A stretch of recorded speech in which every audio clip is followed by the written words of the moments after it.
আচ্ছা দেখো, আগের ভিডিওতে আমরা এই 67 অবধি করেছিলাম। তো 68টা করতে করতে আমার একটা ফোন চলে এসেছিলো বলে আমি অফ করতে বাধ্য হয়েছিলাম। তো দেখো এখানে 68টা যেটা বলেছে যে এদের মধ্যে কোনটি বৃহত্তম। দেখো খুব ভালো করে দেখো, এই যে ডিজিটটা আছে, এই 0.16 মাথায় বার আছে, তার মানে এটা 0.1616 করে চলতে থাকবে।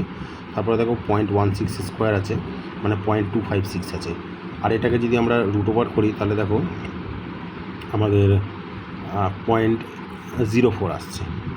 তারপরে দেখো এখানে 0.04, 0.16 আর দেখো 0.256।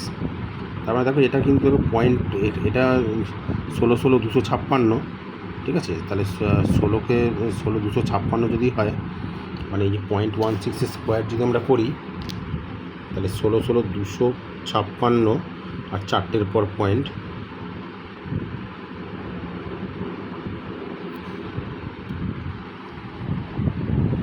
তার মানে এটা হচ্ছে 0.0256। আচ্ছা, এটা লিখে করলেই তোমাদের সুবিধা হবে মনে হয়। দেখো এখানে হচ্ছে 0.16 বলেছে, 0.16 আর একটা বলেছে যে 0.16 রুট ওভার 0.16, তাহলে এটা কত হচ্ছে দেখো, এটা হচ্ছে 0.4 হচ্ছে, এটা তাই না? 0.4 হচ্ছে, মানে 0.4 যদি আমরা গুণ করি, 4 4 16 আর হচ্ছে দুটোর পর পয়েন্ট, তার মানে এখানে কিন্তু যেটা লার্জেস্ট হচ্ছে সেটা হচ্ছে এইটা, মানে এই 0.6।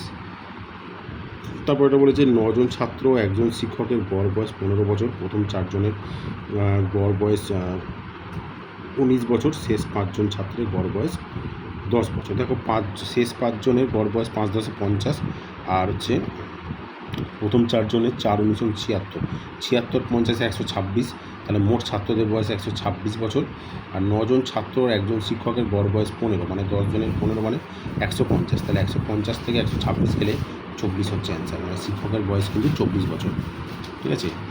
একটি ট্র্যাকে দেখো 1200খানা কমলা লেবু ছিল, ঠিক আছে। তাহলে সেখানে 3/8 অংশ লেবু নষ্ট হয়ে গেছে, অবশিষ্ট লেবু বিক্রি করে প্রতি 100টিতে 2 টাকা করে লাভ করেছে। তাহলে মোট কত টাকা লাভ হয়েছিল? এখানে দেখো 3/8 অংশ লেবু নষ্ট হয়ে গেছে, তাহলে আর কত অংশ লেবু আছে? 1 - 3/8, তাহলে 1 - 3/8 করলে কত হচ্ছে? 1 - 3/8 হলে, তার মানে 8 থেকে 3 যাবে 5/8, ঠিক আছে। যখন তোমাদের 1 থেকে মাইনাস দিতে দেবে না, আমি বলে দিচ্ছি এটা। এখানে এই যে 1 - 3/8 কোনো ভগ্নাংশ 1 থেকে বিয়োগ দেবে, এই যে দেখো এখানে এই 3 আর 8-এর ডিফারেন্সটা দেখবে। 3 আর 8-এর ডিফারেন্স তো 5 আছে, তো তার মানে দেখো এই যে পরের যেটা, মানে 1 থেকে বাদ দিলে যেটা আছে সেটা ওই ডিফারেন্সটা উপরে চলে যাবে আর নিচে এটা চলে আসে, অর্থাৎ 5/8 হচ্ছে অংশ লেবু নষ্ট হয়ে গেছে। তার মানে এখন আর কতগুলো লেবু আছে? এটা 1200 এই 12,000-এর 5/8, তাহলে 12,000-এর 5/8, 8কে 15 দিয়ে কাটাকুটি করবো 120, আর দুটো শূন্য, 15কে 5 15 7,500 লেবু আছে।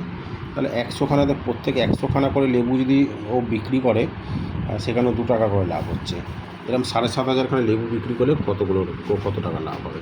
তাহলে 100খানাতে এরকম এমনি চলে আসে। দেখো 100খানাতে যদি 2 টাকা লাভ হয়, তাহলে 7,500 লেবু বিক্রি করেছে। তাহলে এখানে যদি আমাদের 100খানায় 2খানা করে যদি তাহলে এটাকে ভাগ করে দিলে আমাদের অ্যান্সারটা চলে আসবে।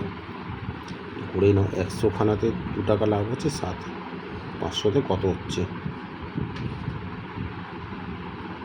ভাগ করে দিলে, তাহলে 75 দুগুণে 150, ঠিক আছে। 150 টাকা লাভ হচ্ছে, ঠিক আছে। তাহলে এই অবধি ছিল।